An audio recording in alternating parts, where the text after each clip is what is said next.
আগের দিন দোকানের কাকুটা আমাকে যে বড় বড় কাপগুলো দিয়েছিল, আজকে না সেই কাপগুলোতে পেন্টিং করব। তার জন্য এরকম একটা থিক পেস্ট বানিয়েছি। কি দিয়ে পেস্টটা বানিয়েছি সেটা কিন্তু আমি অন্য একটা ভিডিওতে দেখাবো, আজকের জন্য একটা সাসপেন্সই থাক।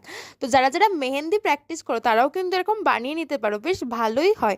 আর তারপর একটা কোণ বানিয়ে তারপর ভরে নিয়েছি যাতে সুন্দর আর সূক্ষ্মভাবে ডিজাইনটা করতে পারি। আর ডিজাইনটা করার পর ডিজাইনটা জমে যাবে এবং তার ভিতরে নানা রকমের রং দেবো যাতে একটু অন্য রকম দেখতে লাগে।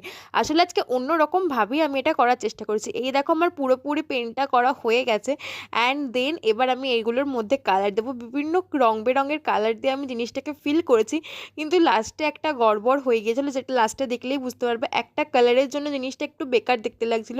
এই যে মাথার এই ছাই ছাই কালারটা যদি না দিয়ে আমি অন্য কোনো কালার দিয়ে করে দিতাম, তাহলে হয়তো জিনিসটা আরও সুন্দর দেখতে লাগতো।